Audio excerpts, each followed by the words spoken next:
Around Ucluelet and Tofino, we usually only see snow for a few days every winter.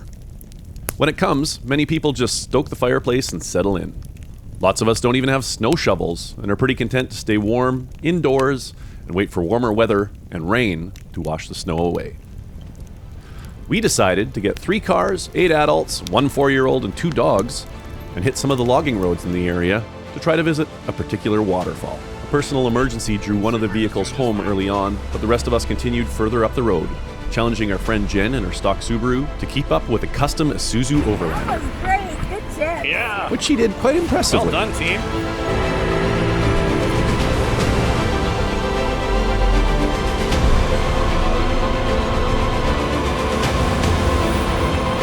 Look at him go!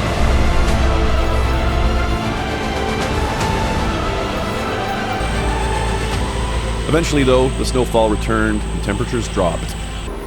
So we opted to turn around about 10k short of our destination. Without suitable tools, the concern that a tree weighed down by ice and snow might block the road behind us was enough to convince us to take it easy. On the way back, closer to home, we stopped at one of the region's many logging road bridges and had a little picnic. Loves the water so much. It's bizarre for a husky. Okay, wet doggy. Yeah. Stay away from me. Oh, no. Bonding over our mini adventure and discussing the next one. While there, I began thinking about the history of the logging roads and what role they play in making this region. So, when I got home, I did a little reading. Before colonization, for centuries, the water flowing under these bridges was part of the transportation network for the region's First Nations people, who would use a mixture of inlets, lakes, and rivers to navigate by canoe more safely than they could on the open coast. The road we now know as Highway 4, at least a bit from Port Alberni to the coast, was built in the late 50s as a gravel logging road. Around that time, Port Alberni became a boom town of sorts. In addition to logging, the roads created access that led to industries flourishing out here, boosted the fishing fleet, and increased tourism.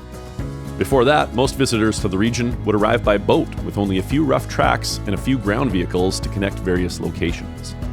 The gravel Highway 4 was paved in the early 70s, coinciding with the opening of the Pacific Rim National Park, further opening up the region to tourism and potential new residents. In the 80s and 90s, large-scale logging protests, many of which took place on these roads and bridges, brought significant international attention to the region's ecological uniqueness, economic potential, and the status of its First Nations people. Among other things, this led to the founding of the Tloquiet Tribal Park Program, reassessing government-First Nations relationships, and new protected status for some parts of the region, and of course, even greater tourism.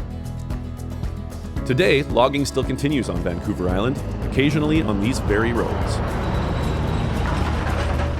The bridges and roads still do what they were built to do, bring trucks in and trees out. But they also provide alternative routes when the highway is closed. They give some remote communities a lifeline when the seas aren't navigable. They give us access to lakes, rivers, and inlets that might otherwise be unreachable, allowing us to have adventures like this. Locally, you'll find people who have passionate positions on all of the historical moments these roads represent. Some who were on the front line of the protests, some who still cut down the trees. Others who just want the power to manage, maintain, and benefit from the land their people have lived on and cared for millennia. Some that would say we were better off if the roads had never been built. I'm sort of stuck in the middle, I guess. I like the roads, because they let me see why it's so important to be thoughtful in deciding the fate of the places and people just off the highway, or just on the far side of a distant mountain.